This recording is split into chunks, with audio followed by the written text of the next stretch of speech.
अस्सलामुअलैकुम, बिस्मिल्लाहिर्रहमानिर्रहीम। मैं प्रोफेसर डॉक्टर अंजुम रहमान। आज मैं आपसे डिस्कस करूंगी कि ट्रांसजेंडर क्या होता है, इंटरसेक्स क्या होता है, किन लोगों के अंदर ज़रूरी होता है कि हम एक ख़ास किस्म की सर्जरी करें और इसका फर्दर कैसे डायग्नोसिस होता है और इसका ट्रीटमेंट क्या होता है। देखिए, बेसिकली जो इंटरसेक्स होते हैं ये वो लोग होते हैं जो कंजेनाइटली यानी कि पैदाइशी तौर पर अबनॉर्मल होते हैं। जो नॉर्मल आपकी जीन्स है, एक मेल की एक फीमेल की, जो अल्लाह ताला की तरफ से है, वो उससे एबनॉर्मल जेनेटिक उनकी कन्फिग्रेशन होती है, जिसकी वजह से बहुत दफ़ा ऐसा होता है कि या तो उनके जो मेल या फीमेल के अज्जा हैं वो प्रॉपर काम नहीं कर रहे होते, या फिर उनके रिसेप्टर्स यानी कि जहाँ जहाँ जो उनके हार्मोन्स निकलते हैं, जिस तरह उन्हें एक्शन करना होता है वो नहीं कर पा रहे होते। या बहुत दफ़ा ऐसा होता है कि किसी के अंदर भी मेल और फीमेल दोनों की अज्जा यानी कि ओवर टेस्टिस भी होती हैं और ओवरी भी होती हैं। प्रॉब्लम ये होती है कि बेसिकली बहुत दफ़ा ये चीज़ें डिलीवरी के बाद मिसडायग्नोज होती हैं। इमीडिएटली देयर एंड देन लोग इसको डायग्नोज नहीं कर पाते, इवन जो वालदैन हैं वो उसको डायग्नोज नहीं कर पाते और वो अनअटेंडेंट रह जाती हैं। अगर एम्बिगियस जेनाइटेलिया या फिर इस तरह की कोई चीज़ डायग्नोज टाइमली हो जाए तो उसकी ट्रीटमेंट भी टाइमली हो जाती है, और आगे जाके इसकी जो फर्दर कॉम्प्लिकेशन है, ना सिर्फ फिजिकल कॉम्प्लिकेशन बल्कि मोस्ट इम्पॉर्टेंटली एक साइकोलॉजिकल कॉम्प्लिकेशन। फर्ज करें एक फीमेल है, उसको एक बच्ची है जिसको एज अ फीमेल के तौर पे ग्रो किया गया, और जब वो 12-13 साल की हुई उसको साइकिल नहीं आएगी और फिर कुछ बॉडी चेंजेस ऐसी होंगी जिसकी वजह से वो उसकी बॉडी की कन्फिगरेशन मेल की तरफ जाने लगेगी, जैसे कि आवाज़ का चेंज होना, स्किन का हार्ड हो जाना, या फिर दाढ़ी के बाल आ जाना, या ओवरऑल जो हेयर ग्रोथ है वो सख्त हो जाना। जब ऐसी चीज़ें होती हैं तो डेफिनेटली वो बच्ची परेशान होगी, पूरी फैमिली के लिए एक डायलेमा होगा।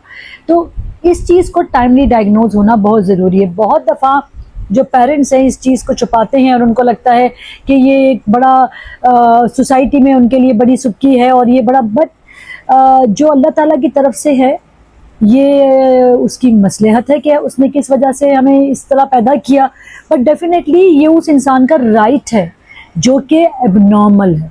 मैं फिर रिपीट करती हूँ, जो कि कुदरती तौर पे एबनॉर्मल है, कंजेनाइटली एबनॉर्मल है, उनकी जेनेटिक एबनॉर्मलिटी है जिसकी वजह से उनका फिजिकल एबनॉर्मलिटी है, यानी कि वो उनके अंदर मेल फीमेल के ऑर्गन्स प्रॉपरली वैसे नहीं है जैसे कि होना चाहिए, चाहे वो इंटरनल ऑर्गन्स हो या एक्सटर्नल जेनाइटेलिया हो।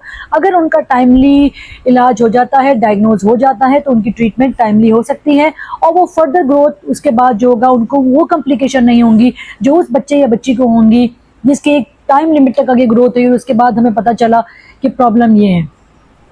पर अब होता क्या है या क्या हो सकता है इनके लिए? फ़र्ज़ करें बहुत सारी ख़वातीन मेरे पास पेशेंट ऐसी आती हैं, बल्कि इनफैक्ट फैमिलीज़ आ चुकी हैं जो कि कंजेनाइटली अबनॉर्मल होती है। मैं बार बार रिपीट ऐसे इसलिए कर रही हूँ कि वो लोग जो कुदरती तौर पे अबनॉर्मल हैं, वो लोग नहीं जो कि बिल्कुल नॉर्मल हैं और उनकी इंटेंशन है towards certain kind of sex, वो इसकी हम बात नहीं कर रहे। हम क्लियरली उनकी बात कर रहे हैं जो कि अबनॉर्मल लोग हैं और उनके साथ की प्रॉब्लम है।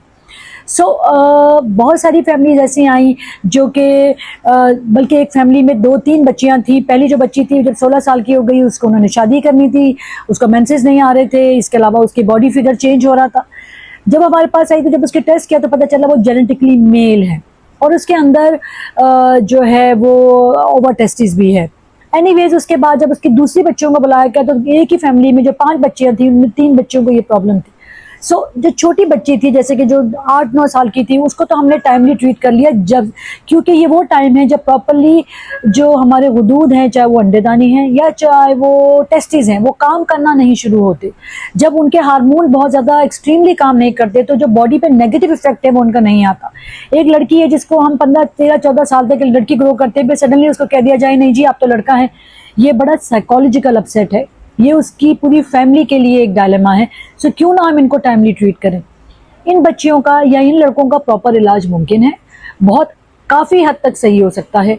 ये कहना कि जी उनकी औलाद हो सकती है कि नहीं हो सकती, of course more than 99% cases में नहीं होती इस हाँ, बट काफ़ी हद तक अगर टाइमली ये डायग्नोज हो जाएं और हम इनको मैनेज कर लें तो ये अपनी शादी को यानी कि को कंज्यूम कर सकते हैं, या मतलब कि एक शादीशुदा ज़िंदगी गुजार सकते हैं।